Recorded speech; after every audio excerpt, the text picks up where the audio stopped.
43%. That's the average staff turnover in senior living. That means 43% of every position turns over in a year's time. Do you think that has an impact on resident care and services?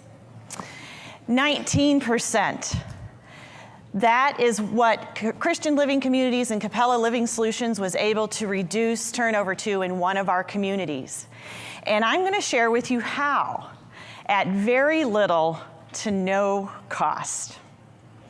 And this was in a highly competitive market, the Denver area, where unemployment is 3%. Housing market is sky high. Denver's ranked 18th out of 88 markets for cost of living. Team members, in order to put food on the table for their family, leave to go make an extra 25 cents without a second thought. So hospitality, that's our typical approach in senior housing, where we do things for you. Residents pay a lot of money to live in our communities, and so we don't want to trouble them with any problems that we have. We're here to fix it for you. I challenge you to turn that around and think differently. Take the community approach in staff retention. Residents need to feel a sense of belonging in a community. They feel friendships with staff. They also need to have a sense of influence, that they're able to provide input about decisions that are made in their communities. Now, hospitality is, of course, important. We need to meet their needs, and we need to provide great customer service. But we also need to have an emotional connection in our communities. Residents and team members need to connect. Team members don't work there to get rich quick. They work there because they want to feel valued and needed by the residents. Let me introduce you to Keepers Committee. It's a committee that meets on a routine basis with team members, not necessarily supervisors, and residents who want to be a part of the solution of turnover. And again, this is at no cost unless the residents want to contribute. So the first and most important thing is that we must be transparent. We cannot sugarcoat the problem anymore. We have to be transparent with the residents and explain why people leave. We don't normally share that, do we? We have to share the reason and be fully transparent. You have to understand the root cause in order to fix a problem. So residents started to understand a little bit.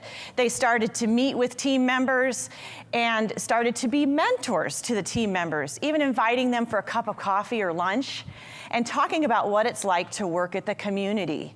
Even giving tours of their homes. Think of a dishwasher who never sees a resident's home.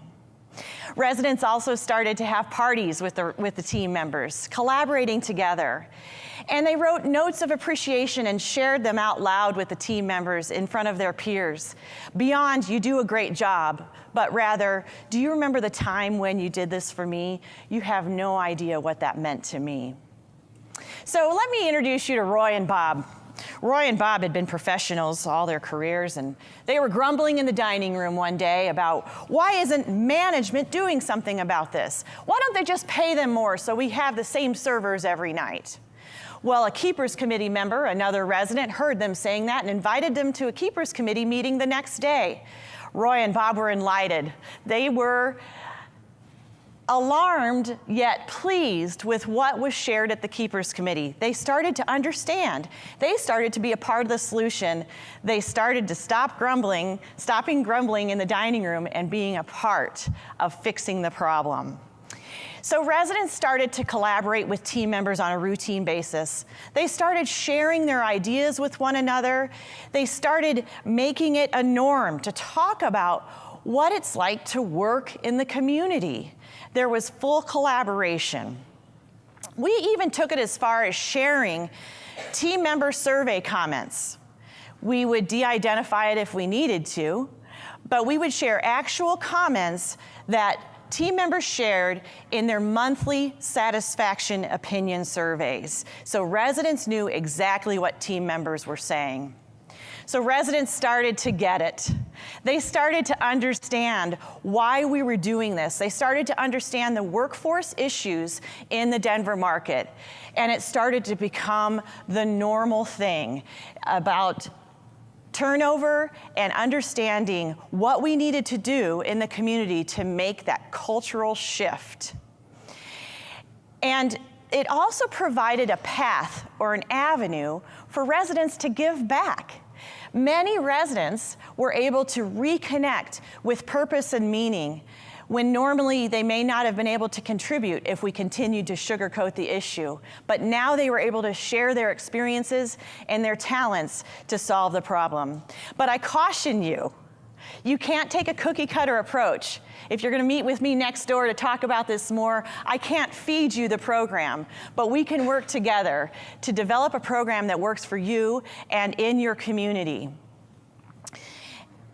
Residents and team members started to collaborate more and more, and it was a complete cultural shift in the community. We went from residents and family members complaining about why isn't management doing anything about this? Why is there so much overtime? Why can't I see the same caregivers every day? We started to work closely together to solve the problem, and we didn't hear those complaints anymore. Meet Marge and Jenny. Marge's daughter was joining her for dinner, and Jenny was a new server. Jenny was falling all over herself, making mistakes. Marge reached over to Jenny and said, "It's okay. You'll get it next time." Marge then turned to her daughter and said, "This is what we do here. We allow people to make mistakes because we want them to stay. We need to be more understanding and not expecting perfection each time. And this is what we did at our community to make that happen." So we were able, through this journey, to reduce our turnover by half, from 43% to 19%, by utilizing residents' talents and team members' talents together.